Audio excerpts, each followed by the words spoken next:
આપણે ગમે તે જગ્યાએ પાપ કર્મ કર્યું હોય, જાણતા અજાણતા, આપણે ખેડૂત છીએ, ખેતરમાં કામ કરતા હોઈએ, બજારમાં ફરતા હોઈએ, તો જાણતા અજાણતા અનેક જીવડાઓ આપણા પગે કચરાઈ જતા હોય, આપણાથી કંઈ પાપ થયું હોય, તો એ પાપની નિષ્કૃતિ છે. તીર્થસ્થાનમાં તીર્થયાત્રા કરો, ગંગામાં સ્નાન કરો, તો એ પાપ બધાય ધોવાઈ જાય. પણ ગંગા કિનારે પાપ કરેલા હોય એ ધોવાશે નહીં, એ તો તમારે ભોગવવા જ પડશે. એ દ્રઢ થઈ જાય છે, લોઢામાં લીટો થઈ જાય છે. આ પછી કોઈ સમર્થ સદગુરુ હોય તો એ લોઢાને જ સળગાવી નાખે, તો લીટો એની મેળાઈ વયો જાય. લોઢામાં લીટો છે ને, એ સમય જાય એટલે એ ભૂસાઈ જાય. લોઢામાં કાટ લાગી જાય તો લીટો વયો જાય. એવો કોઈ સમર્થ સદગુરુ હોય તો આ લોઢાને જ મિટાવી દે, એનો આકાર ફેરવી દે. ગુરુ શું ન કરી શકે, બધું જ કરી શકે.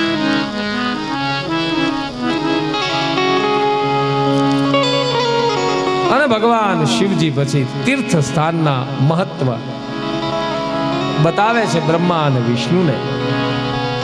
ભગવાન વેદવ્યાસ કથા કહેતા કહેતા સુતજીને કહે છે કે હે સુતજી, એ વખતે નંદિકેશ્વરે સનત કુમારોને બતાવેલું ને એમણે કહેલું કે ભગવાને ત્યારે તીર્થના મહત્વ બતાવેલું. બધા તીર્થ સ્થાનોમાં જે નદીઓ વહે છે એ નદીઓનું વિશિષ્ટતા બતાવેલી. એમાં ગંગા નદી 100 મુખ વાળી છે. ગંગાને 100 મુખ છે એવું શિવપુરાણમાં કહ્યું છે. અને એમાં સ્નાન કરવાથી માણસને શિવ પદની પ્રાપ્તિ થાય છે. ગંગામાં સ્નાન કરો એટલે ભગવાન શિવજીનું પદ પ્રાપ્ત થાય છે, એની કૃપા પ્રાપ્ત થાય છે. સરસ્વતી નદીના 60 મુખ બતાવ્યા છે. એમાં સ્નાન કરવાથી આપણે તો આ ધરતી ઉપર હિમાલયથી પછી આ બાજુ આવતા તો સમાઈ ગયા છે, લુપ્ત થયા છે સરસ્વતી. અને એ સીધા પ્રયાગમાં ત્રિવેણી સંગમમાં બિલકુલ ધરતીના અંદરથી જ પ્રગટ થાય છે. એને 60 મુખ છે. બ્રહ્મપદની પ્રાપ્તિ થાય છે. નર્મદા નદીમાં સ્નાન કરવાથી ભગવાન વિષ્ણુ પદની પ્રાપ્તિ થાય છે. એના 24 મુખ બતાવ્યા છે નર્મદાના. તમસા નદીના 12 મુખ બતાવ્યા. એમાં સ્નાન કરવાથી વિષ્ણુ પદની પ્રાપ્તિ થાય છે. રેવા નદીના 10 મુખ બતાવ્યા, ગોદાવરીના 21 મુખ બતાવ્યા, અને કાવેરીના 27 મુખ બતાવ્યા. તુંગભદ્રા, કૃષ્ણવેલી, સુવર્ણમુખરી, પંપા, કન્યા, શ્વેત, તામ્રવર્ણી, વેગવતી, આવી અનેક નદીઓ એના મુખો બતાવે. હવે મુખ એટલે શું ખબર? જે જગ્યાએથી નદી પ્રગટ થાય છે અને પછી જે ક્ષેત્રમાં વહે છે એ ક્ષેત્રમાં વહેતા વહેતા એમાં અનેક પ્રકારના બીજી નદીઓ ભળે છે. એટલે જેટલી જેટલી ઝરણાઓ ને નદીઓ ભળે એ બધાને એનું મુખ કહે. જેમ કે ગંગા નદી ગૌમુખથી નીકળી છે. એ ગૌમુખથી જ્યારે ગંગોત્રીથી લઈને ગૌમુખ તમે જાઓ, આમાં જેને 4 ધામની યાત્રા કરી હશે એ લોકોને ખબર છે કે તમે ગંગોત્રી જાઓ તો ત્યાં ગંગાજી ત્યાંથી પ્રગટ નથી થયા, ત્યાંથી 14.5 કિલોમીટર કે 15 કિલોમીટર ચાલીને જવું પડે ગૌમુખ સુધી. એ ગૌમુખથી ગંગાજી પ્રગટ થયા છે. તો તમે જોજો એ પહાડની અંદરથી આમ નીકળે છે, પ્રગટ થયા. આમ ઉપરથી ધોધ નથી પડતો, પહાડની અંદરથી પ્રગટ થયા. તો એ પહાડની અંદરથી પ્રગટ થયા છે. તો અંદર અંદર બીજા અનેક જગ્યાએથી આ બાજુથી હરવાણ આવે, આ બાજુથી હરવાણ આવે, આ બાજુથી હરવાણ આવે, આ બાજુથી હરવાણ આવે, એમ અનેક પ્રકારે એવા મા ભગવતી ગંગાના 100 મુખ છે. એને કહે છે મુખ.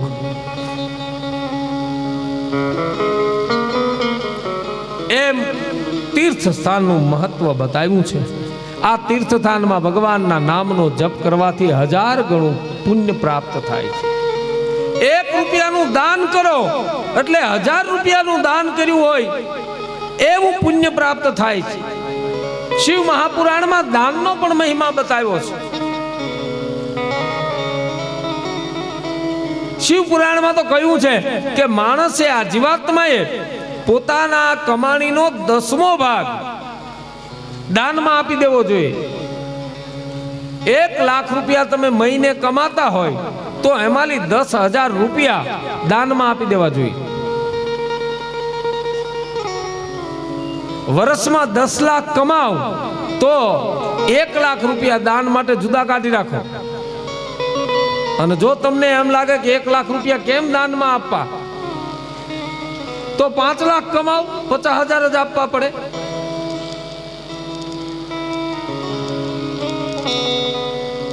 તમને જો એમ થતું હોય કે એટલું બધું દાન 10મો ભાગ કેમ કાઢવો, તો થોડુંક ઓછું કમાવ.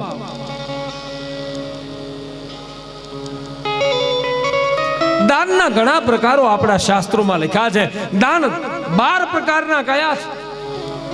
12 પ્રકારના દાન છે. એમાં ગાયનું દાન કરી શકો, આ ધરતીનું દાન કરી શકો, તલનું દાન, સોનાનું દાન, ચાંદીનું દાન, ઘીનું દાન, વસ્ત્રનું દાન, ધાનનું દાન, ગોળનું દાન, નમકનું દાન, કોળું આવે છે ફળફળાદી એનું દાન, અને એક ઉત્તમ દાન જેને આપણે કહીએ છીએ કન્યાદાન. આ 12 પ્રકારના દાન કીધા છે. અને એમાંય જ્યારે આવો કોઈ કથા હોય, કીર્તન હોય, આવો સત્સંગ ચાલતો હોય, એમાં જે દાન કરો એના તો અનેક ગણા પુણ્ય લખ્યું છે. અને જેમ તમે યાદ રાખજો, આ તમને કદાચ નહીં આ બેસે મગજમાં, પણ અમારો તો અનુભવ છે. આ 70 કથાનો અનુભવ છે. આ 71મી કથા છે. અમારો તો અનુભવ છે. તમે જેટલો હાથમાં, તમારા હાથમાં દડો હોય અને તમે સામેની દિવાલ ઉપર દડાને આમ ફટકારો, તો જેટલા જોરથી દડાને ફટકારશો એટલા ઝડપથી એ દડો પાછો આવશે. આ તો બધાને ખબર છે. આ તો બધા જાણીએ કે દડો જેટલા જોરથી ફટકારો એટલા જ જોરથી પાછો આવશે. એમ આ કથા, આ સત્સંગમાં જેટલું દાન આપશો ને એનાથી ડબલ ગણું પાછું આવશે.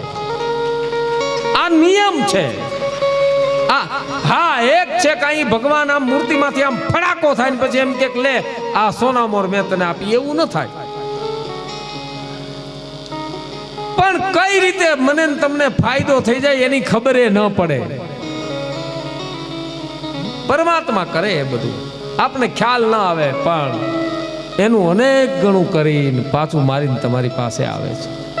ઘણાના અનુભવ એવા છે કે પરમાત્માની કૃપામાં જેણે મન મૂકીને, મનમાં એક પણ પ્રકારનો લોભ રાખ્યા વગર જેણે કઈ દાન કર્યું છે, પરમાત્માએ એના ભંડાર ભરી દીધા છે. સર, અખતરો તો કરો. અખતરામાં વાંધો હું, નાના ઓલાથી શરૂઆત કરો.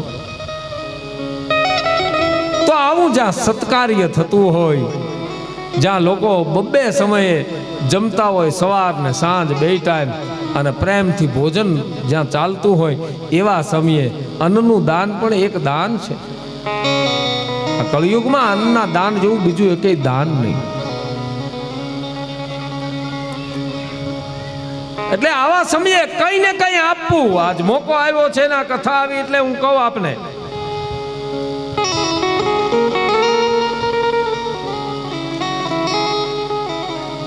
અને એમાંય છતાંય હજી તમને થોડીક છૂટછાટ આપી દઉં.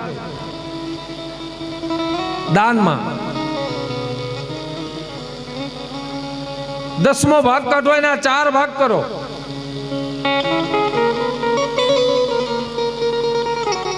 તમે વર્ષમાં તમારે 2 લાખ, 2.5 લાખ, 3 લાખ, 4 લાખ જેટલી તમે કપાસ કર્યો હોય કે બીજું કાંઈ વાવ્યું હોય, એની જે આવક આવે એનો બિલકુલ 10મો ભાગ કાઢો. માની લો તમારે 10 લાખ રૂપિયાનો કપાસ થયો છે, તો 1 લાખ રૂપિયા કાઢો ને 1 લાખના 4 ભાગ કરો. એ 4 ભાગમાં 1 ભાગ આવું જ્યાં ધર્મનું કાર્ય થતું હોય ત્યાં વાપરો. બીજો ભાગ તમારા પરિવારમાં કોઈ એવું ગરીબ ગુરબા હોય તો એને આપવા માટે 1 ભાગ રાખો. ત્રીજો ભાગ તમારા ધંધામાં જે તમારી સાથે સહયોગમાં હોય, તમારો ભાગ્યો હોય, તમારી ઘરે મજૂર કામ કરતો હોય એ હોય કે તમારી આજુબાજુમાં, એવા માટે એક ભાગ રાખો. અને એક ચોથો ભાગ છેલ્લો તમારી યશ અને કીર્તિ તમને પ્રાપ્ત થાય એટલા માટે રાખો, જેના થકી તમને યશ અને કીર્તિ મળે. ક્યાંક એવી જગ્યાએ આપો કે જ્યાં એ લોકો તમને યાદ કરે. મને બહુ રાજીપો છે અમારા આ ભાઈ રામદેવભાઈ ઉપર કે અહીંયા જેટલું ભોજન છે એનો દાતા એકલો આ માણસ છે.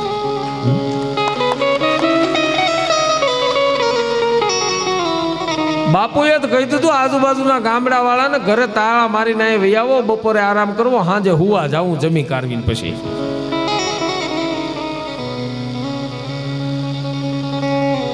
બાબુ કે ભજન કરો ને ભોજન કરો, બસ બે જ વસ્તુ આ તમારે 7 દિવસમાં કરવાની, બીજું કાંઈ કરવાની જરૂર નથી. આવો કથા સાંભળો, ભજન કરો, અને કથા સાંભળ્યા પછી ભોજન કરો, આનંદ કરો. નકર કાંઈ બીજે દિવસે એટલું માણસો હોય ખરું બાપુ કથામાં? અમારો તો બીજે દિવસે એટલું બધું માણસો હોય ને, 5મે 7મે દિવસે માંડ મંડપ ભરાય. પણ અહીંયા આપની ઉપર આ ગામના લોકોને અને આજુબાજુના વિસ્તારને બહુ બાપુ પુનિત અને પરમ શ્રદ્ધા છે, વિશ્વાસ છે તમારી ઉપર. એટલે શ્રદ્ધા અને વિશ્વાસને લીધે આપની જે શીતળ સ્વભાવ છે એને લીધે આ લોકો ખેંચાઈને આવે છે બધા.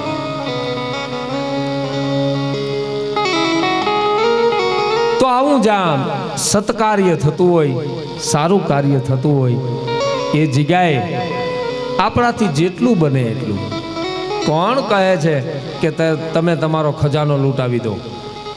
પણ જે બને એટલું કંઈ ને કંઈ આવા સ્થાનમાં આપવું જોઈએ.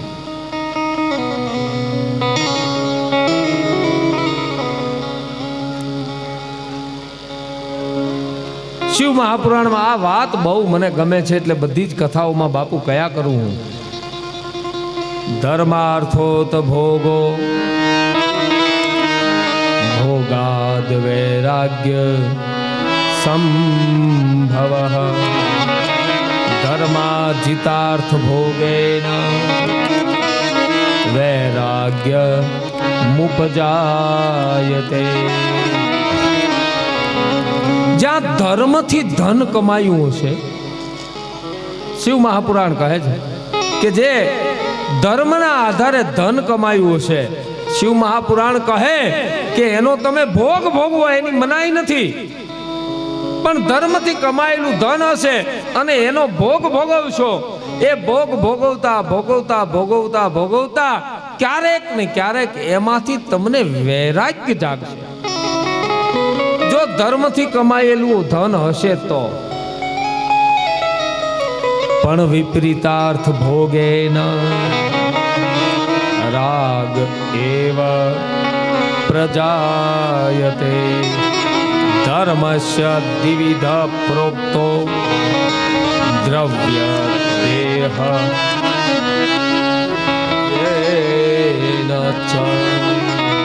એનાથી વિપરીત અધર્મથી જો કમાયેલું ધન હશે તો એ ભોગ ભોગવતા ભોગવતા એમાંથી રોગ ઉત્પન્ન થશે.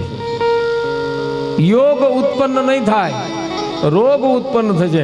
મને તમને રોગ જ્યારે થાય ને ત્યારે સમજવાનું ક્યાંક અધર્મનું ધન આપણા પૈણમાં વયું ગયું છે, અણહકનું આવી ગયું છે ગમે ત્યાંથી, નકર થાય નહીં.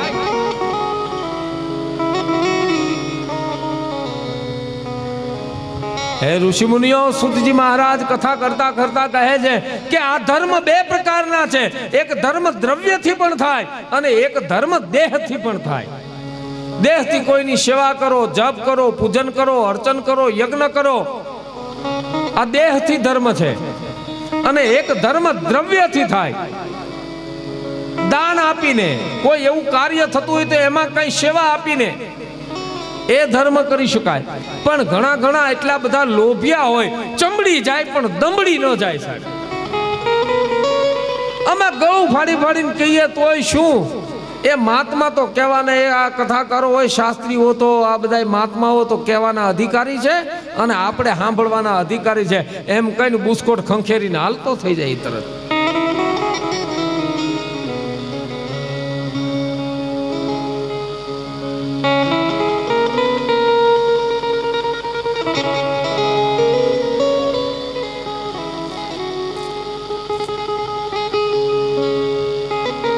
કથામાં પાછા દરરોજ આવે. હા, પણ વેપાર ધંધો કરવા બેઠા હોય જ્યાં પહેલો ઘરાક આવે એને જનોય વડો ઘા કરીને ગાબી નાખે.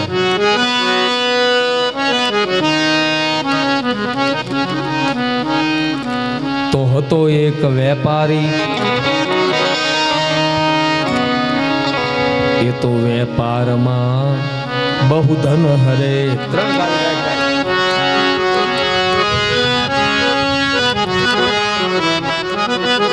તો હતો એક વેપારી.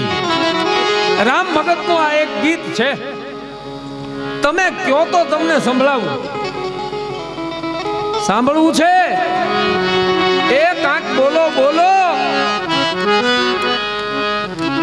આ એક ધારી મારે જ બોલવાનું, તમે એમને મૂંગા મૂંગા હાંભળા કરો એમ નહીં, થોડુંક તમે પણ બોલો. રામ ભગત નામના એક સંત થયા અને એમણે આ એક પદ લખ્યું છે. એ રામ ભગત એમ કહે કે હતો એક વેપારી, એ વેપારમાં બહુ ધન હરે, એ નીતિ અને અનીતિ કરી અને ગરીબોના ગળા કરે.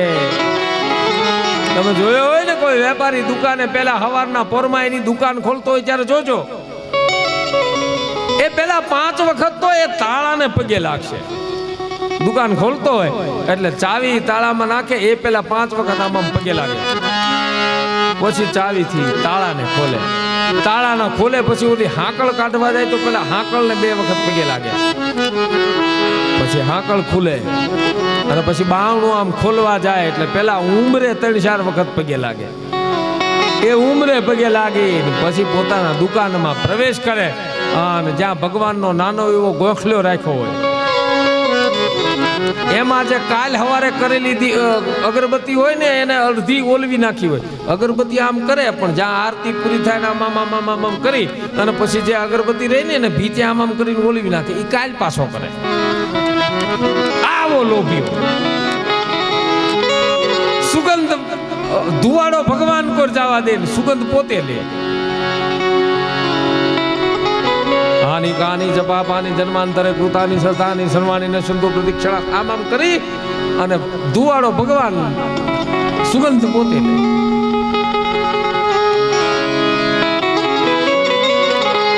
તો હતો એક વેપારી,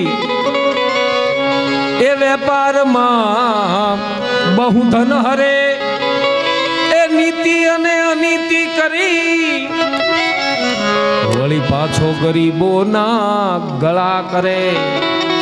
પેલો જે આવ્યો હોય અને એ પૂજન અર્ચન કરતો હોય ત્યારે આપણને એમ લાગે કે હા નરસિંહ મહેતાનો આ બીજો અવતાર છે. એમ ભગવાનની સામે આમ હાથ જોડીને ઊભો હોય, હે દીનાનાથ, હે કૃપાળુ. અને જેવો કોઈ ઘરાક આવે એ ભેગો જ એને જનોય વઢો ઘા કરીને કાપી નાખે.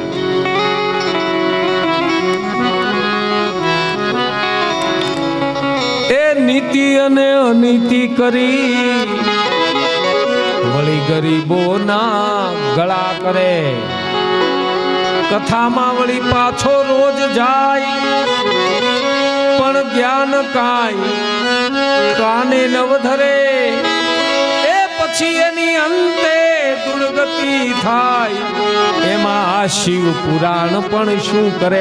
રામ ભગતે બધા માટે એક એક કડી લખી છે, બધા માટે લખી છે, અમારા કથાકારો માટે લખી છે. એક કડી લખી છે સાસુ અને વહુ માટે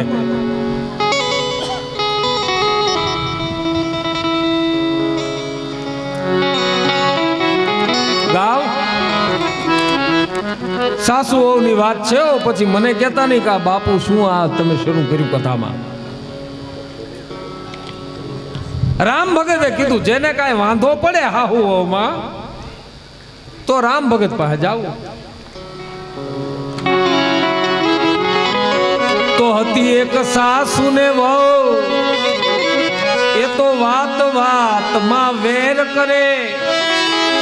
એ વહુ એક ભૂલ કરે તો સાસુ 3 ના 13 કરે.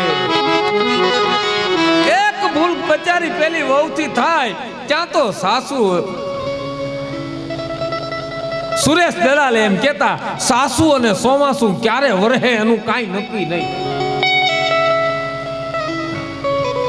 એ ગમે ત્યારે વરસે. એક નવી નવી વહુ પરણીને ઘરે આવી અને સાસુને એમ કે આની કાંઈ ભૂલ જ પડે નહીં. અને એ ઓલી દીકરી પણ સંસ્કારી ઘરની સવારમાં વહેલા જાગે. સાસુમાં જાગ્યા હોય એ પેલા 5 વાગે જાગી જાય, પાણી ભરી લે, વાહિંદા કરી નાખે. જ્યાં સાસુમાને જાગવાનું ટાણું થાય એટલે પોતે એક પેલા પાણાથી ઓલું લઈને આ દાંતણને બરાબર આમ નાની એવી સરસ મજાની કૂંચ બનાવી દે, એક લોટો મૂકી દે, સાસુમાના એ ખાટલા પાસે મૂકીને સાસુમાના પગ પાસે બેસીને પગ દબાવતા દબાવતા કે સાસુમાં જાગી જાવ, સવાર થયું છે, હમણાં સૂરજ ઉગશે, લ્યો આ દાંતણ. આવી સેવા કરે. અને દાંતણ કરીને મારી પછી આમ જ્યાં ઘરની બહાર ઓટલો હોય ત્યાં બેઠા બેઠા દાંતણ કરે. દાંતણ કરીને જેવા ઘરે આમ જેવા આમ ખડકીમાં આવે એટલે તરત હાથમાં રૂમાલ આપે. સાસુમાં મોઢું જરાક લૂછી નાખો. સાસુમાં મોઢું લૂછી નાખે ને ત્યાં ખુરશી હરખાઈ કરે, ખાટલા ઉપર સાસુમાને બેસાડે, સુંદર મજાની આદુ અને તુલસી નાખેલી ચા આપે. સાસુમાં ચા પી લે. અહીંયા ચા પીવાય જાય ન પીવાય જાય ત્યાં તો કહી દે કે બાથરૂમમાં ગરમ પાણી મૂકી દીધું છે. માતાજી સાસુમાં હવે તમે સ્નાન કરી આવો. સ્નાન કરીને જ્યાં બહાર આવે ત્યાં નાની એવી થેલીમાં થોડાક ચોખા, થોડુંક કંકુ, એક હાથમાં તુલસીની માળા અને સાસુમાને કંઈક લ્યો દેવ દર્શન કરી આવો. દેવ દર્શન કરીને સાસુમાં આવે ત્યાં સવારનો નાસ્તો તૈયાર રાખે. કઢિયેલા દૂધ હોય. સાસુમાને એક પણ ભૂલ પડવા દે નહીં. બપોર થાય ત્યાં જમવાનું તૈયાર કરી દે, પાટલો પથરાઈ જાય, જમવાનું કરી લે, ત્યાં તરત ખાટલો પથરાઈ જાય, થોડાક જમણા આડે પડકે થઈ જાવમાં. સાંજના 4 વાગે જાગે ત્યાં જાગે એ પેલા ચા પાણી આવી ગયું. આમ 2-3 મહિના ગયા અને સાસુને એમ થયું કે આની એક પણ ભૂલ પડતી ને મારે મારું હાહુપણું દેખાડવું કેમ? ભૂલ તો કાઢવી કે નહીં વહુની. અને સાસુમાને કહ્યું કે સાસુમાં આ માખણને ક્યાં મૂકું? અને સાસુમાને મોકો મળી ગયો. એટલા સમયથી તું આવી છો ને તને હજી એટલે અકલ નથી. ખીજાવા માંડ્યા. કારણ કે 3 મહિનાનો અંદર જે ડમડુમો ભર્યો થયો બહાર કાઢ્યો હાહુમાએ. આપણા સનાતન ધર્મમાં ને આપણા ઘરમાં એવો હજી અત્યાર સુધીમાં રિવાજ નથી કે કોઈ પણ વવારું, કોઈ પણ વહુ એના ધણીનું નામ લે. અને તું તારા ધણીનું નામ, એના ઘરવાળાનું નામ માખણ, માખણભાઈ એના ઘરવાળાનું નામ. અને આ વહુ બચારી બોલી કે માખણને હું પીંડાને હું ક્યાં મૂકું? અને સાસુમાએ કીધું કે કોઈ દિવસ કોઈ વહુ એના ધણીનું નામ લે છે? અને તું હવે કાલ હવારની આવી છો ને તારા ધણીનું નામ લે. અમે આ 60 વર્ષની 70 વર્ષનું છું પણ કોઈ દી અમારા ધણીનું નામ હજી તુકારે બોલાવ્યો નથી અને તું એને માખણ માખણ કરસ. અને પેલા સંસ્કારી ઘરની દીકરી રડવા માંડી, માં મારી ભૂલ થઈ ગઈ. ભૂલ નહીં, ખૂબ ખીજાણા. બીજો દિવસ થયો, બરાબર પૂજા કરીને પાછા દેવ દર્શન કરીને માં આવ્યા અને પછી માખણનો પીંડો દેખાડીને પેલી વહુ કે માં તમારા દીકરાને ક્યાં મૂકું?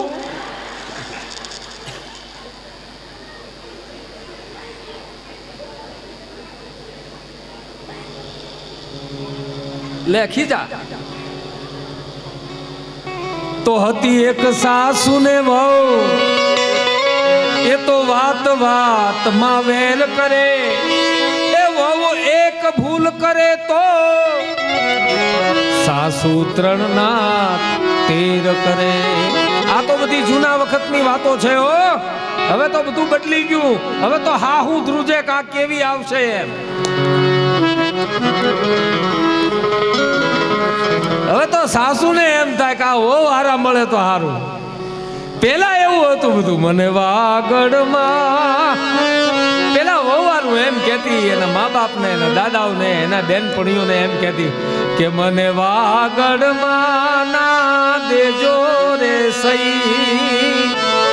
આ વાગડની એ વઢિયારણ સાસુ એ જ દોયલી રે.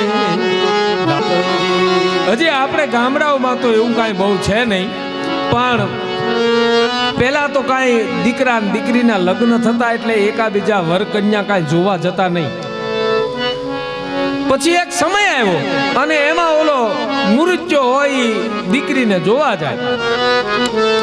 હવે એવો છે ને એકાબીજા હામાં હામાં જોઈને પછી લગ્નનું નક્કી થાય. હવે પાછો એક નવો ટ્રેડ આવ્યો છે. પેલા ઓલો મુરચ્યો જાતો, હવે કન્યા જોવા આવે કે જે જગ્યાએ પરણીને મારે જાવું છે એ ઘર કેવું છે, એ સાસુ કેવી છે. હા હા, હમણાં આ શરૂ થયું છે. પેલા એવું કંકુ પગલા ને એવું હતું બધું, પણ હવે તો રીતસર નું શરૂ થયું છે.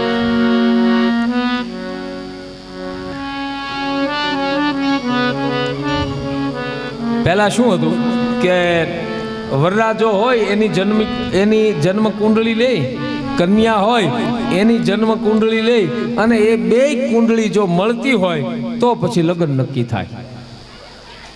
અને ન મળતી હોય તો અમુક વસ્તુ પછી ગોર મહારાજ કે એ રીતે નક્કી કરે. પણ કુંડળી મળતી હોય તો બધું વ્યવસ્થિત કરીને લગ્ન થઈ જતા. પણ હવે એક નવું આવ્યું, વર અને કન્યાની કુંડળી નહીં, સાસુ અને વહુની કુંડળી મળે ને એટલે લગ્ન પાકા. કારણ કે ઓલો તો બેચારો ઈ મળી ગયેલું હોય બધું. ઓલો તો ગદબ બાહે જેમ બકરું હાલ્યું જાય એમ હાલ્યો જાય. હવે એનું કઈ બહુ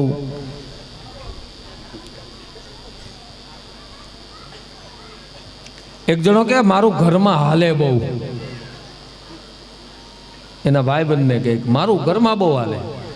હું એમ મારી ઘરવાળીને કહું બસ અહીંયા ડોલ મૂકી દે એટલે ત્યાં જ મૂકી દેવી પડે. હું એમ મારી ઘરવાળીને કહું પાટલો અહીંયા મૂકી દે એટલે ત્યાં જ મૂકી દેવો પડે. હું મારી ઘરવાળીને કહું લાઈટ ચાલુ કર ત્યારે જ લાઈટ ચાલુ થાય. ઓલો કે આ બધા તું ઓર્ડર આપ ક્યારે? કે જ્યારે વાસણ ધોવા બે હું ત્યારે. વાહ તારી મર્દાનગી. તો હતી એક સાસુ ને વહુ, એ વાત વાતમાં વેર કરે. એ વહુ એક ભૂલ કરે તો સાસુ ત્રણ ના તેર કરે. વળી કથામાં રોજ જાય પણ જ્ઞાન કાંઈ કાને નવ ધરે. એ પછી એની અંતે દુર્ગતિ થાય. એમાં આ શિવ પુરાણ પણ શું કરે. માટે તમને એમ થશે કે આ બધું અમારું જ આવે છે બાપુ, એનું તો કાંઈ કહેતા નથી, પણ અમારું છે. કથાકારનું લખ્યું. આ છેલ્લી કડી કહીને પછી આપણે કથાને વિરામ આપીશું. એ હતો એક કથાકાર અને ગામડે ગામડે કથા કરે. એ વાણીના વિલાસમાં શ્રોતાઓ નામ મન હરે. એવી મહારાજ કથા કરે. અને કથા સાંભળીને એના વાણીના એનું વક્તવ્ય સાંભળીને એની વાણી સાંભળીને લોકોને બહુ આનંદ આવે. પણ હવે કથાકારને એક ટેવ પડી ગઈ કે કથા કરતા કરતા એને પેલા તમાકુની ઓલી ગોળી લેવાની ટેવ. આમ તમાકુ ચોળે અને પછી એ ગોળીને પોતાના આમ હોઠમાં મોઢામાં નાખી દે. ઈ એને ચાલુ કથા એ ગોળી લેવાની ટેવ. એટલે એ જ્યારે કથા કરે એટલે આ મોઢામાં એને આ નાખ્યું હોય આવું બધું, એટલે મોઢામાંથી બધું ઉડે. પછી પોથી ને ચોપડા ને આ વ્યાસ ગાદી ને એમાં બધું એવું બધું ગામના લોકોને થયું કથા તો બાપજી બહુ સારી કરે છે, પણ એના મોઢામાંથી જે આ ઉડે છે ને એ જરાક થોડુંક અભદ્ર લાગ્યા, સારું નથી લાગતું. અને ગામનાને એમ થયું કે આ કથાકરને પાછું કહેવાય કેમ જવું કા નથી બરાબર એમ. પણ ગામના વડીલો હતા એ 2-3 રાતના સમયે ગયા, બાપજીને પ્રણામ કરી અને પછી કહ્યું છે કે બાપજી કથા તો બહુ સારી ચાલે છે, બધાને બહુ આનંદ આવે છે, પણ તમારા મોઢામાંથી જે પેલું ઉડે છે ને એ જરા બરાબર લાગતું નથી, એટલે કથા કરો ત્યારે જરાક આ મોઢામાંથી એટલું કઈ ને આ વડીલો તો વયા આવ્યા. પણ બીજા દિવસની સાંજ પડી અને કથા કરતા કરતા મોઢામાંથી આ જે બધું ઉડ્યું, અને મહારાજને યાદ આવ્યું કે કાલ તો મને આ કહેવા આવ્યા હતા કે તમારા મોઢામાંથી આ બધું ઉડે જ. એટલે મહારાજે તરત કથા કરતા કરતા કીધું કે મારા મોઢામાંથી જે આ તમે ઉડે છે એ જુઓ છો એ બીજું કશું જ નથી. મારા મોઢામાંથી જે આ બધું ઉડે એ સાક્ષાત ગંગાજી મારા મોઢામાં, જ્યારે હું કથા કરું છું ને ત્યારે મારા મોઢામાં સાક્ષાત ગંગાજી પ્રગટ થાય છે. આમ મહાત્મા, અને મહાત્મા પાછા તમાકુ ખાય પણ એમ. ઘણા કથાકારો છે અત્યારે હાલમાં પણ છે, એને મારે નામ નથી દેવું પણ હું એને ઓળખું છું. એ જે કથાકાર ચાલુ કથાએ જે તમાકુ ખાઈ લે, આહા, ગમે એવો ધ્યાન રાખવા વાળો હોય ને એને ખબર ન પડે કે આ મહાત્માએ તમાકુ ક્યારે ખાઈ લીધી એમ. જ્યારે એને ઈચ્છા થાય કે હવે મારે તમાકુ ખાવી છે, એટલે પોતે કથા કરતા કરતા તમાકુ બી બનાવી લે અને પોતાના આમ બે આમ આની અંદર તમાકુ આમ રાખી લે, પણ હવે એને હોઠમાં મૂકવી કેમ, એટલે પછી ગમે એમ કરીને કથા કરતા કરતા યુદ્ધનું વર્ણન લાવે. આમ જ્યાં તીર ખેંચ્યું નહીં, તીર આમ ખેંચાઈ જાય ને બરાબર આમ પાસે આવે ત્યાં તમાકુ મોઢામાં મુકાઈ જાય. લોકો બધા તીર સામે જુએ જાય મોઢામાં. એટલે પેલા ગામના લોકો કહે બાપજી કથા બહુ સરસ કરો, પણ તમારા મોઢામાંથી જે આ બધું ઉડે છે ને એ બરાબર સારું નથી લાગતું ને. બરાબર 5 વાગે આમ મેદની જામેલી કથામાં, અને એમાં લોકો બરાબર શાંત, અને એમાં મહાત્માએ કીધું કે મારા મોઢામાંથી ઉડે છે એ તમે બીજું કાંઈ સમજશો નહીં. હું જ્યારે કથા કરું છું ત્યારે મારા મોઢામાં સાક્ષાત ગંગાજી પ્રધારે છે. અને એમાં છેલ્લે એક જુવાન ગરીબ માણસ ઉભેલો, એને વિચાર આવ્યો કે 3 મહિના પહેલા આ કોરોનામાં મારા બાપા દાદા ગુજરી ગયેલા, અને એ છેલ્લી મરતી વેળાએ એટલું કહેતા ગયા કે બેટા કોક દિવસ જ્યારે જાવ ને ત્યારે ગંગાજીમાં આ મારા હાડકા મારા ફૂલ પધરાઈ આવજો. અને આ દીકરાને થયું ગરીબ માણસ છું, હું કાંઈ હરિદ્વાર ને કાશી વિશ્વનાથ ને ગંગાજીએ જઈ શકો એમ છું નહીં. આ મહારાજ અહીંયા ઘર બેઠા ગંગા આવી છે એટલે દોડ્યો હો. ઘેરે જઈને એના બાપના જે ફૂલ કુવડીમાં રાખ્યા હતા એ કુવડી લઈને સીધો વ્યાસપીઠ ઉપર મહાત્માજી કથા કરતા હતા ને હાથમાં ખોબો ભરીને સીધા મોઢામાં થૂ થૂ કરીને મહાત્માજી કે છે શું, મેં તમે કહેતા હતા ને મહાત્માજી તમારા મોઢામાં સાક્ષાત ગંગાજી આવે છે એટલે હું કાંઈ હરિદ્વાર જઈ શકું એમ છું. આ બધા મારા બાપના ફૂલ મેં પધરાવ્યા ગંગામાં.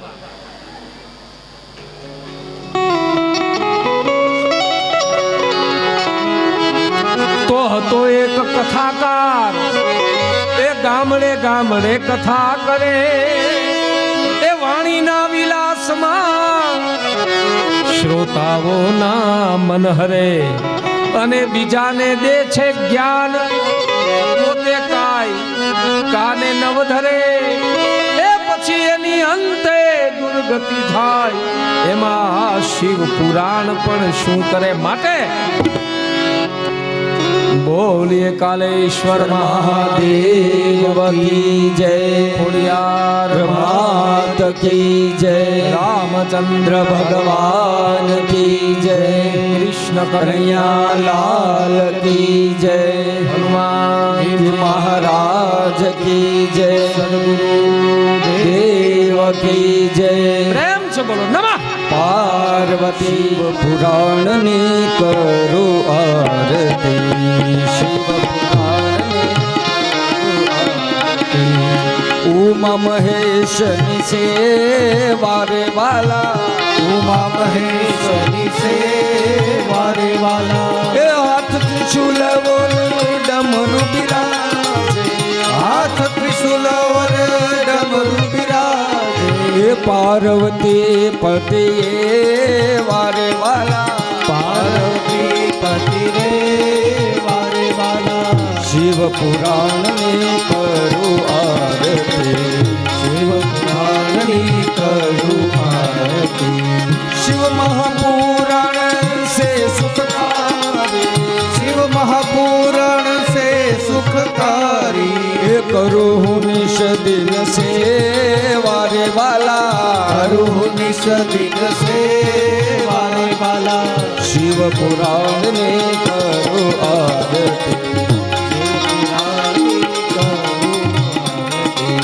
ભક્તજનોના પ્રાણ પ્રભુ છો ભક્તજનોના પ્રાણ પ્રભુ છો એ વારી વારી દર્શન દે વારે ભોળા વારી વારી દર્શન રે વારે ભોળા શિવ પુરાણની કરું આરતી શિવ પુરાણની કરું આરતી એ મંગલ મૂર્તિ હૃદય વિરાજો મંગલ મૂર્તિ હૃદય બિરાજો એ પૂરણ સુખડા દે વારે ભોળા પૂરણ સુખ ડાલે વારે ભોળા શિવ પુરાણની કરું આરતી શિવ પુરાણની કરું આરતી એ કર્પૂર ગૌરમ કરુણાવતારમ સંસાર સારમ ભુજગેન્દ્રહારમ સદા વસંતમ હૃદયારવિંદે ભવ ભવાની સહિતમ નમામિ મંગલમ ભગવાન વિષ્ણુ મંગલમ ગરુડધ્વજ મંગલમ પુંડરીકાક્ષ મંગલાય તનોહરિ સર્વ મંગલ મંગલ્યે શિવે સર્વાર્થસાધિકે શરણે ત્ર્યંબકે ગૌરી નારાયણી નમોસ્તુતે નારાયણી નમોસ્તુતે નારાયણ બોલે શિવ મહાપુરાણ કી જય હર હર મહાદેવ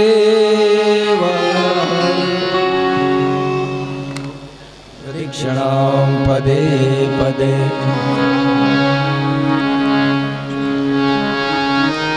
મંત્રહીનમ ક્રિયાહીનમ ભક્તિહીનમ સુરેશ્વર યત્પૂજિતમ મયા દેવ પરિપૂર્ણમ તદસ્તુ મે આવાહનમ ન જાનામિ તવર્ચનમ પૂજા ચેવે ન જાનામિ સમસ્વયં પરમેશ્વર પવનતને સંકટહરણમ મંગલમુદતી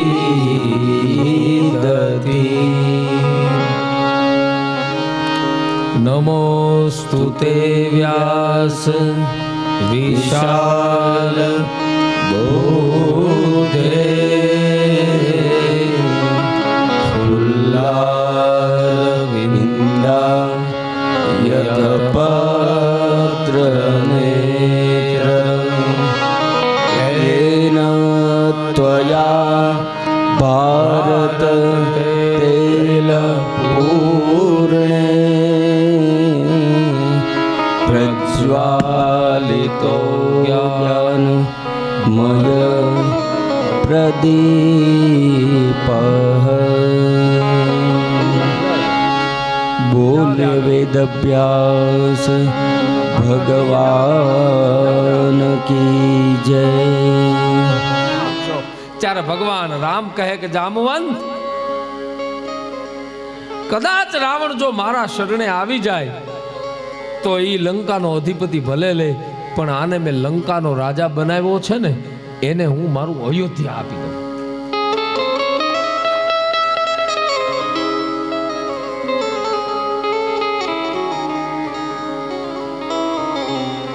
એ જીજને પોતે લે એ પોતાનો હોય જો ભરોસો રે, આ દુનિયામાં કોઈ નાન રે.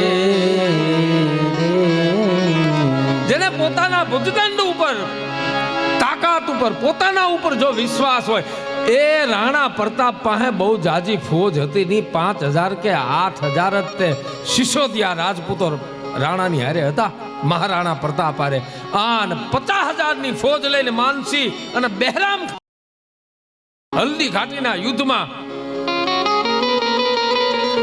પણ જેને પોતાના ભુજદંડ ઉપર, હજી તમે જાઓ ક્યારેક હલ્દી ઘાટીના ઓલામાં મહારાણા પ્રતાપનું બખ્તર અને એનો ભાલો બેય છે. 50-50 કિલોનો તો એ બખ્તર પહેરતા સાહેબ.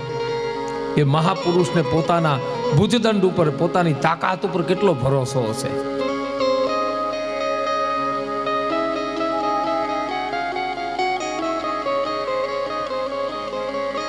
તો પોતાની જાત ઉપર પણ જેને વિશ્વાસ હોય એ એક ત્રીજું રત્ન છે. ચોથું રત્ન છે લાઓ ત્સે કહે છે, ચીનનો મહાન વિચારક, મહાન સંત, એ એમ કહે છે, જો તમે એકબીજાની સાથે સંબંધો સારા રાખી શકો તો સમજવું સંબંધ એ ચોથું રત્ન છે. ગમે તે થાય પણ તમે જેની સાથે સંબંધ બંધાયો છે, જેની સાથે મિત્રતા બંધાઈ છે, જેની સાથે વ્યવહાર બંધાયો છે, એ તોડશો નહીં. તમે તો ન જ તોડશો, સામા વાળો કદાચ તોડી નાખે તો વાત જુદી છે. બહુ ધરાતલના સૂત્રો આપ્યા છે એક સંતે, બિલકુલ આપણે પાળી શકીએ એવા સૂત્રો છે, મહેનત કરવી પડે એમ નથી.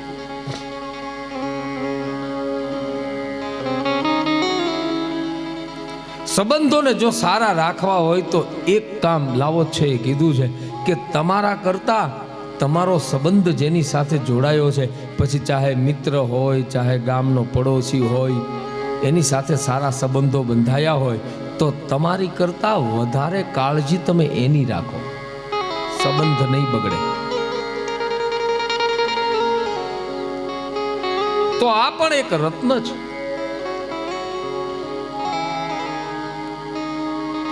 પાંચમું રત્ન કયું છે? દાન. બીજાને દાન આપવું. જ્યાં આપણો કોઈ સ્વાર્થ ન હોય, જ્યાં ઉત્તમ કાર્ય થતું હોય તો ઉદાત્ત હાથે દાન આપવું. અને એ પણ આપણી પાસે હોય તો. હવે છોકરાઓ સડી ઉપર હુતળી બાંધીને ફરતા હોય, એને દાન આપવાની જરૂર નથી, એને 2 ચડિયું છોકરાઓ હાટું લઈ લેવી. પણ પરમાત્માએ કૃપા કરી હોય અને કંઈક આપ્યું હોય તો 10મો ભાગ દાનમાં વાપરવો. નકર ઓલો એનો ભાગ કાઢી જ લે, વકીલના રૂપમાં કાઢી લે, ડોક્ટરના રૂપમાં કાઢી લે, અતિવૃષ્ટિના રૂપમાં કાઢી લે, પછી લાલ ઈયળ ને પીલી ઈયળ ને કાળી ઈયળ ને જે કપાહમાં આવે છે એમ કાઢી લે. એ મૂક્યા નહીં, એ તો એની પાસે તો અદલ ઇન્સાફ છે.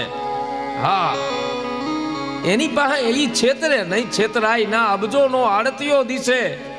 છેતરે નહીં, છેતરાય ના, અબજો નો આડતીઓ દિશે. હિસાબ સૌના રાખતો એ શેઠિયો કેવો છે એ જાણવા જોવા તળી દિલ જંખના ખટકી રહી અને બ્રહ્માંડમાં ભટકી અને અંતે મતી અટકી રહી.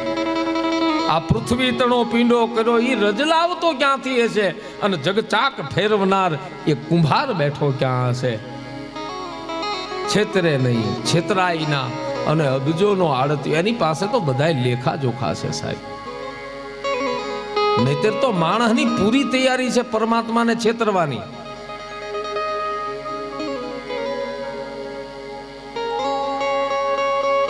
ઉદાત્ત હાથે દાન કરવું એ એક રત્ન છે. છઠ્ઠું રત્ન છે આપણે આપણું આરોગ્ય જાળવી રાખવું, શરીરનું ધ્યાન રાખવું.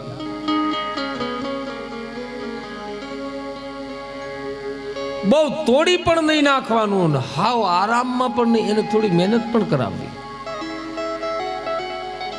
એક જણાએ એક મહાપુરુષને પ્રશ્ન કર્યો કે મહાત્માજી બધું જ છે પણ સુખ નથી. બધું છે, પૈસા છે, ધન સંપત્તિ બધું, પણ સુખ નથી. એના માટે શું કરવું? એટલે એમણે 3 માર્ગ દેખાડ્યા. તારે સુખી થવું છે? બોલે હા. તો 3 વસ્તુ કર. બોલે શું?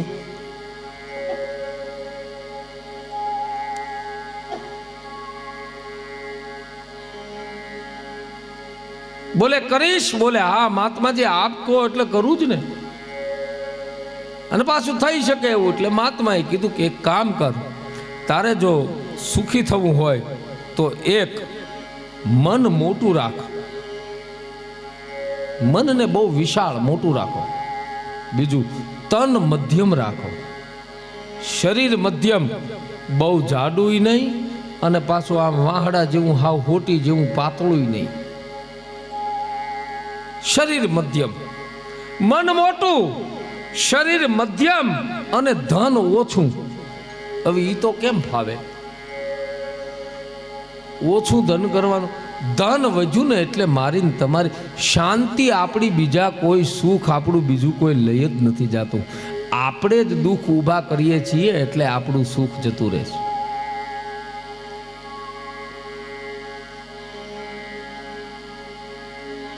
સુખ અને દુઃખ બીજું કઈ નથી.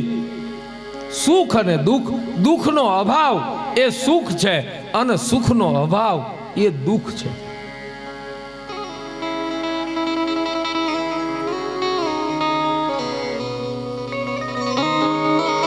તો આરોગ્ય જાળવી રાખો, તનને મધ્યમ રાખો, બહુ જાડું પણ નહીં, બહુ પતલું પણ નહીં, સાવ આરામદાયક પણ નહીં.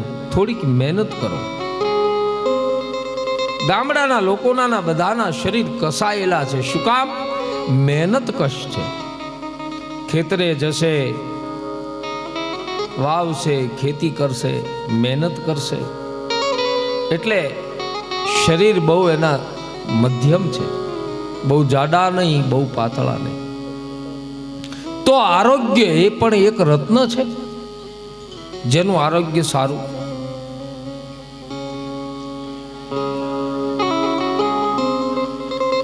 છેલ્લું અને સાતમું રત્ન બતાવ્યું છે સત્ય.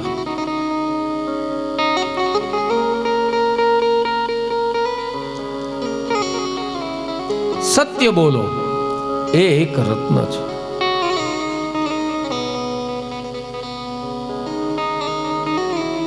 ભવિષ્યની ચિંતા છોડી દો,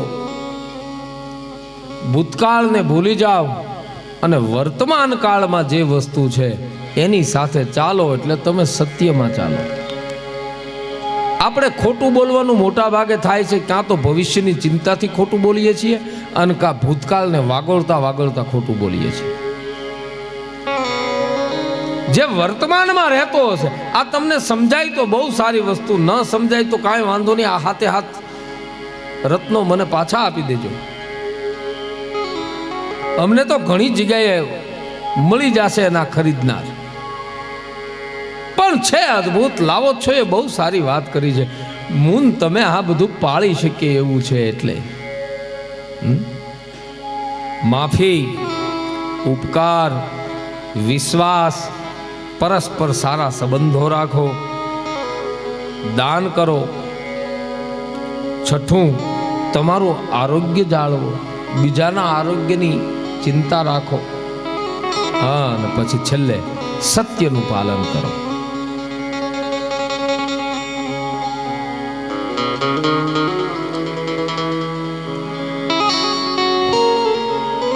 વર્તમાનમાં જીવો, ભવિષ્યની બહુ ચિંતા નહીં, ભૂતકાળને બહુ વાગોળો નહીં.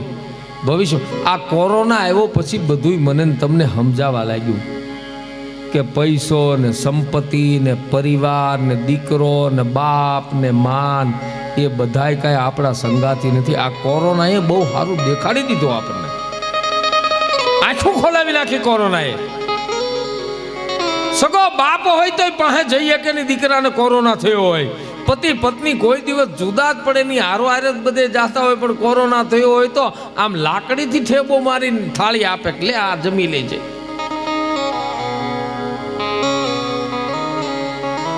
પરમાત્માએ બતાવી દીધું, આ કોરોના મોકલી અને મને તમને બતાવી દીધું કે આ જગતમાં પરમાત્મા સિવાય મારો તમારો બીજો કોઈ હાથો હગો નથી.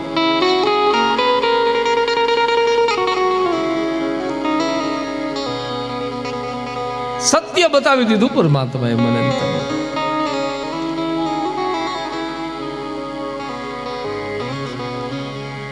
તો શિવ મહાપુરાણ મને તમને કંઈક આ લાવો જ છે જેવું શીખવે છે.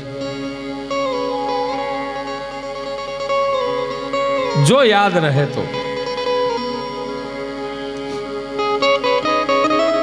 કાલની કથાનું અનુસંધાન લઉં તો મેં કાલે આપની સામે વાત રાખી હતી કે એન કેન પ્રકારે બીજાને કંઈ આપવું, દાન આપવું, ત્યાં મેં કથાને વિરામ આપેલું. શિવ મહાપુરાણમાં દાનનો મહિમા ગાયો છે. કોઈ માનવને તમારે પ્રસન્ન રાજી કરવો હોય તો એને વસ્ત્રદાન કરો, પૈસા આપો, કાંઈ અન્ન આપો, તો માનવ તો આનાથી પ્રસન્ન થઈ જાય, રાજી થઈ જાય. પણ પરમાત્માને પ્રસન્ન કરવા હોય તો શું કરવું?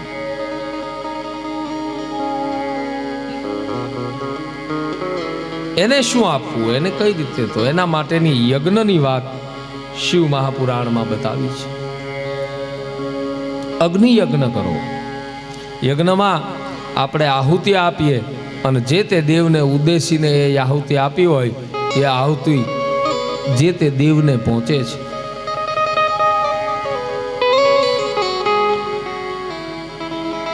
તો એક અગ્નિ યજ્ઞ છે જેને આપણે દેવ યજ્ઞ કહીએ, સ્થાલીપાક યજ્ઞ કહીએ. બીજા અર્થમાં લેવું હોય તો ભગવાનનું પૂજન અર્ચન એ પણ એક યજ્ઞ છે. એક બ્રહ્મ યજ્ઞ છે. શાસ્ત્રોનું પાઠ અને પઠન કરવું એ બ્રહ્મ યજ્ઞ છે. વેદ ભણવો, વેદાંત ભણવું, ઉપનિષદો ભણવા, ભાગવત, રામાયણ, ગીતા, મહાભારત ભણવું એ બ્રહ્મ યજ્ઞ કીધો છે. એક યજ્ઞનું નામ છે દેવ યજ્ઞ. પરમાત્માને ઉદ્દેશીને કોઈ પણ કાર્ય કરીએ એનું નામ છે દેવ યજ્ઞ. એક યજ્ઞ છે પિતૃયજ્ઞ. શ્રાદ્ધ કરવું, પિંડદાન કરવું, આ પણ એક યજ્ઞ કાર્ય છે. એક યજ્ઞ છે મનુષ્ય યજ્ઞ. પતિ પત્ની બંનેએ સાથે મળીને કોઈને કંઈ દાન દક્ષિણા આપવી. આપણા ઘરે કોઈ આવ્યું હોય તો અતિથિનો સંસ્કાર કરવો, એને આવકાર આપવો. સમય હોય તો એને જમાડવા, અતિથિ સત્કાર કરવો, એ પણ એક મનુષ્ય યજ્ઞ છે.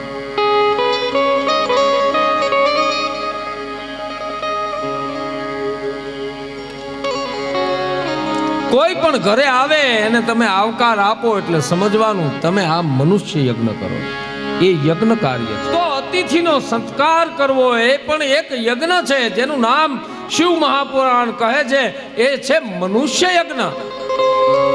આપણા ઘરે કોઈ આવે એટલા માટે આપણે અતિથિને પણ દેવ કીધા છે. ઉપનિષદોએ અતિથિ કોઈ અજાણ્યો માણસ આપણા ઘરે આવે એને આપણે દેવરૂપી માનીએ છીએ. માતૃદેવો ભવ, પિતૃદેવો ભવ, આચાર્ય દેવો ભવ અને અતિથિ દેવો ભવ, એને આપણે દેવ માન્યા છે. તો એક મનુષ્ય યજ્ઞ છે. પણ આ બધા જ યજ્ઞોમાં એક ઉત્તમ યજ્ઞ છે જે યજ્ઞનું નામ છે જપ યજ્ઞ. પરમાત્માના નામનું સ્મરણ, એનું નામ છે જપ યજ્ઞ. ભગવાન શ્રી કૃષ્ણ ગીતામાં એમ કહે છે કે હે અર્જુન, આ બધા જ યજ્ઞોમાં યજ્ઞો નામ જપ યજ્ઞોસ્મી. આ બધા જ યજ્ઞોમાં જપ યજ્ઞ હું છું. સ્થાવરાણામ નગાધિરાજ, આ બધા જેટલા જેટલા ડુંગરાઓ છે એમાં હિમાલય હું છું. વૃક્ષમાં પીપળો હું છું, પશુઓમાં હાવજ હું છું, મનુષ્યોમાં રાજા હું છું, નદીઓમાં ગંગા હું છું. એમ બધા જ યજ્ઞોમાં યજ્ઞો નામ જપ યજ્ઞોસ્મી. વિભૂતિ યોગમાં ભગવાન શ્રી કૃષ્ણ કહે બધા યજ્ઞોમાં જપ યજ્ઞ એ સૌથી મોટો યજ્ઞ છે. પરમાત્માના નામનું સ્મરણ. પછી ચાહે રામનું નામ લો, કૃષ્ણનું નામ લો, શિવનું નામ લો, પંચાક્ષર મંત્રનો જાપ કરો, દ્વાદશ મંત્રનો જાપ કરો, જે તમારા ગુરુએ તમને મંત્ર આપ્યો હોય એ સવાર સાંજ જ્યારે જ્યારે મને ને તમને સમય મળે ત્યારે પરમાત્માના નામની 5 માળા કરવી.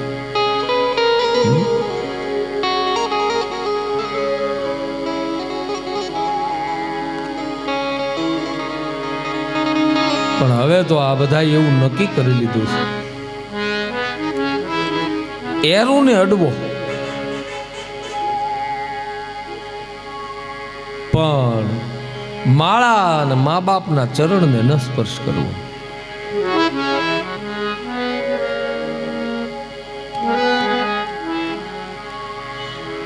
યજ્ઞનો નામ ભગવાન કૃષ્ણ કહે છે કે જે જપ કરશે એ મોટામાં મોટો યજ્ઞ છે અને એ હું છું. તો પરમાત્માના ઘણા નામ છે, હજારો નામ છે. એમાંથી તમને જે તમારા ગુરુએ મંત્ર આપ્યો એ મંત્રનો જાપ કરો. અને એમાં પણ શિવ મહાપુરાણમાં તો કહ્યું છે કે બીજ મંત્ર એ ઓમકાર મંત્ર છે. એ ઓમનો જાપ કરો અને ઓમનો જાપ કરવાથી આ બધા જ લોકો ઓમકારથી જ પ્રકાશિત થાય છે. મહામંગલકારી મંત્ર છે ઓમ. એનાથી બધા લોક પ્રકાશિત થાય છે. શૌનક આદિ ઋષિઓએ સૂતજીને પ્રશ્ન કર્યો, બાપજી તો આ જગતમાં લોક કેટલા છે? બધા લોક પ્રકાશિત થાય, બધા લોક પ્રકાશિત થાય તો લોક કેટલા? તો બોલે કે પાતાળ થી લઈ અને સત્ય લોક સુધીના જે 14 લોક આપણે કહીએ છીએ એ બ્રહ્માજીના લોક છે. એટલા માટે આપણે બ્રહ્માંડ કહીએ છીએ એને. છેક પાતાળ થી લઈ અને સત્યલોક સુધી જ્યાં બ્રહ્માજી નિવાસ કરે છે એને આપણે બ્રહ્મલોક કહીએ, સત્યલોક કહીએ. એ 14 લોક છે.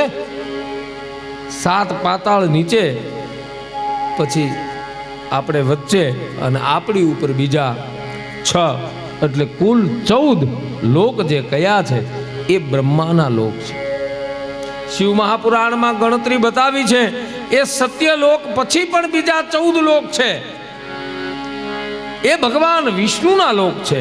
સત્યલોકથી લઈ અને ક્ષમાલોક સુધી જ્યાં ભગવાન વિષ્ણુ વિરાજિત થયા છે. અને એ ક્ષમાલોકથી લઈ અને સૂચિલોક સુધીના જે બીજા 28 લોક છે એ લોક ભગવાન મહાદેવના છે.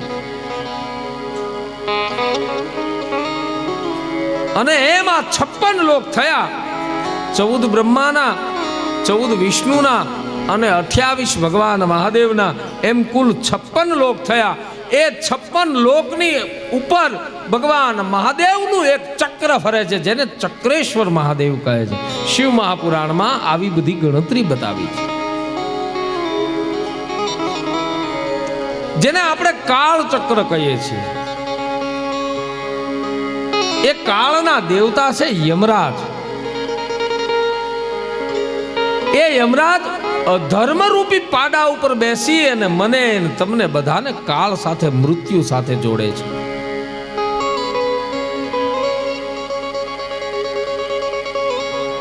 એ અધર્મરૂપી જે પાડો છે એની નીચે બધી કર્મની માયા છે.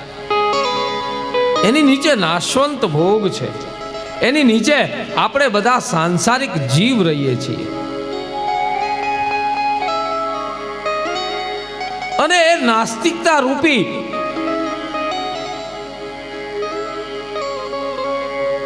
અવાજ કરે છે, અજ્ઞાનીનો અવાજ કરે છે. ક્રોધનો સંગ રાખનાર છે, ખરાબ સંગતિ વાળો છે, જે અધર્મ છે.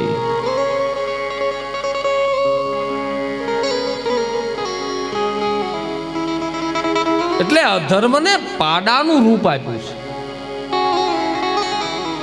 એ અધર્મ અધર્મ ફરે નહીં, ધર્મ ફરે છે. યાદ રહે. એટલે અધર્મ એક હરખો જ રહે. એ પાડો જન્મે તોય પાડો, નાનો હોય ત્યારે, મોટો થાય તોય પાડો, જુવાન થાય તોય પાડો, અને વૃદ્ધ થઈને મરી જાય તો એ પાડો પાડો જ રહે.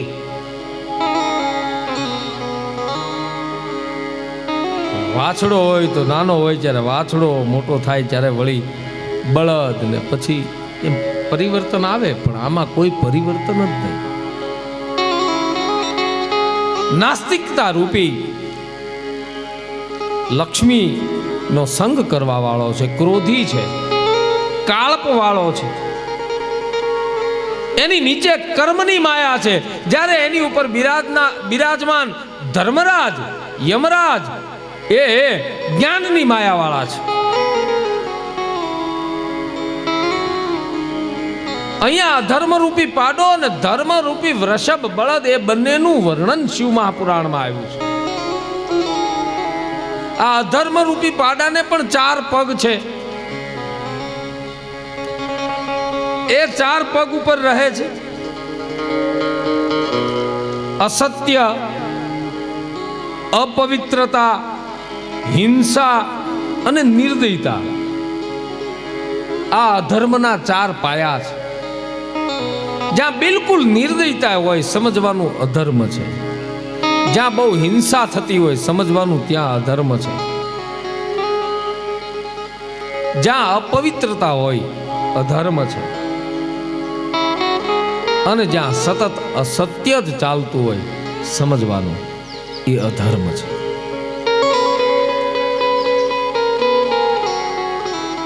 હવે ધર્મની વ્યાખ્યા આવીશ. ધર્મને વૃષભનું પ્રતીક આપ્યું છે, પોઠિયાનું પ્રતીક આપ્યું છે, બળદનું પ્રતીક આપ્યું છે. એટલા માટે શિવ મંદિરમાં આગળ બળદ બેઠો છે.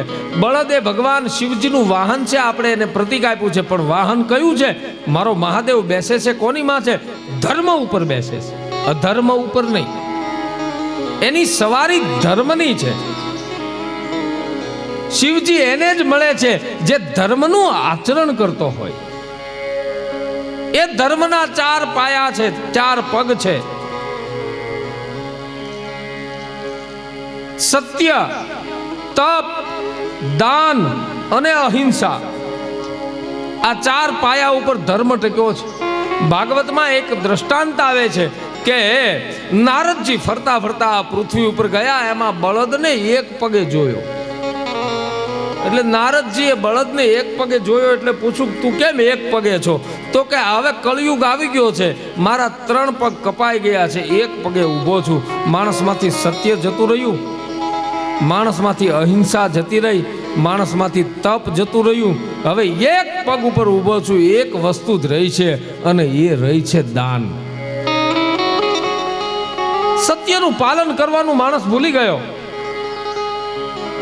તપ કરવાનું તો સાવ જતું રહ્યું. અને વાત વાતમાં મારવા કાટવા ઉપર આવીને ઊભો રહે છે.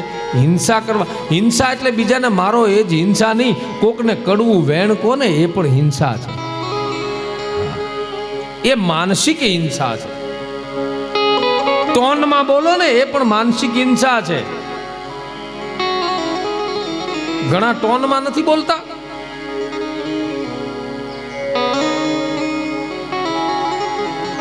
એ પણ હિંસા છે.